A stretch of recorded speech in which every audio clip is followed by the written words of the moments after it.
Hallo almal en welkom. Is julle reg om vandag so 'n bietjie wetenskapspeerders te wees? Want ons het 'n baie interessante raaisel om op te los. En dit gaan alles oor 'n supersterk metaal met die naam tungsten. Ok, so hier's die groot vraag. Hoekom, sal jy wonder, gebruik ons hierdie ongelooflike sterk metaal, tungsten, vir 'n piepklein draadjie binne in 'n gloeilamp, maar ons gebruik dit glad nie vir 'n reuse sterk brug nie? Dit klink mos nou heeltemal verkeerd, né? Welkom, ons begin ons ondersoek en gaan soek 'n paar leidrade. Reg, ons eerste leidraad? Wel, dit is weggesteek binne in die gloeilamp self. Sien, 'n gloeilamp het 'n ongelooflik dun draadjie nodig om te kan werk en is presies hier waar tungsten se eerste superkrag na vore kom. En daai superkrag se naam is rekbaarheid. Ok, dink gou hieraan. Dis amper soos kougom. Jy kan kougom vat en dit in 'n lang, dun stringetjie rek sonder dat dit breek, reg? Wel, tungsten kan presies dieselfde doen, maar as 'n superdun metaaldraadjie. En dit, my vriende, is hoekom dit so perfek is. Juis omdat tungsten so rekbaar is, kan ons dit in daardie perfekte superdun draadjie trek. Daai draadjie noem ons 'n filament. So vir die gloeilamp is rekbaarheid 'n absolute wenner, 'n groot oorwinning. Ok, kom ons los die gloeilamp vir 'n oomblik en gaan kyk 'n bietjie na die brug. Ons gaan nou sien watter leidrade ons daar kan kry. Want 'n brug, jy sien, het 'n heeltemal ander werk. So, dit beteken dit het heeltemal ander superkragte nodig. Die heel eerste superkrag wat 'n brug moet hê, is hardheid. Stel jou dit so voor. Probeer 'n groot klip met jou kaal hande fyn druk. Dis onmoontlik, né? Dis omdat daai klip hard is. Wel, 'n brug moet net so sterk wees. Dink aan al daai karre en swaar vragmotors. 'n Brug moet daai gewig kan weerstaan sonder om platgedruk te word. En dis hoekom jy sal sien dat bouers dinge soos klip en staalverbruie gebruik.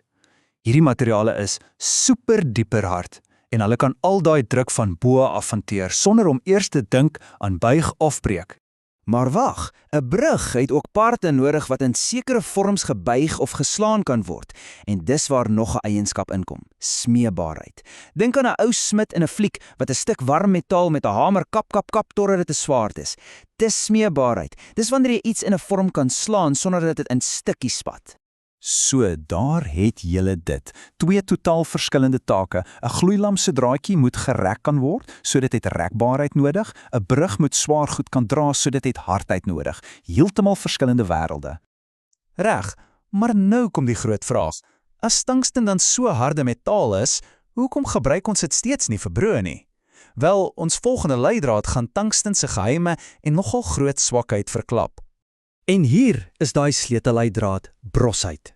Dink gou aan 'n glas, of dalk 'n lekker bros beskuitjie. Hulle is nogal hard, né? Maar as jy hulle laat val, wat gebeur? Hulle breek in 1000 stukkies. Dis presies wat brosheid is. Dit beteken iets kan maklik breek of versplinter as dit skielik 'n stamp of 'n hou kry. En hier, mense, is die groot probleem. 'n Brug kan nie heeltemal styf wees nie. Dit moet 'n klein bietjie kan buig en beweeg saam met die wind en al die verkeer.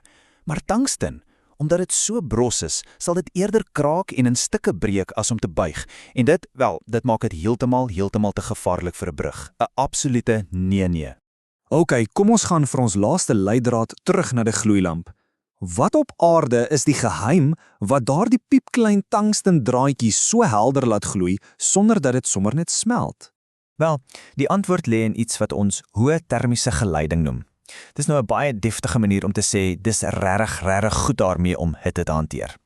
Dink sou daaraan, as jy 'n metaalpot op die stoof sit, word die handvatsel vinnig warm, né? Dis wat metaal hitte goed gelei. Wel, tungsten is 'n absolute kampioen as dit kom by hitte hanteer. En dit is die superkrag. Tungsten kan ongelooflik warm word, so warm dat dit begin helder gloei, maar, en hier's die belangrike deel, sonder om dadelik te smelt. En daardie vermoë om sulke intense hitte te kan vat, is presies wat dit die ster van die show maak binne in 'n gloeilamp. Ok, speerders, ek dink ons het nou al die leidrade bymekaar. Is julle reg? Kom ons sit nou alles op die tafel en los hierdie groot tungsten raaisel eens en vir altyd op. So, kom ons kyk gou na tungsten se rapport. Vir 'n gloeilamp is sy rekbaarheid perfek en sy vermoë om hitte te kan hanteer absoluut noodsaaklik.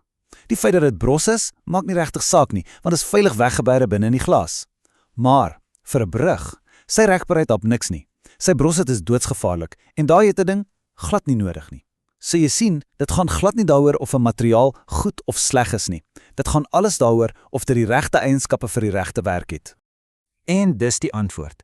Tungsten se spesiale kombinasie van eienskappe maak dit die absolute superheld vir 'n gloeilamp.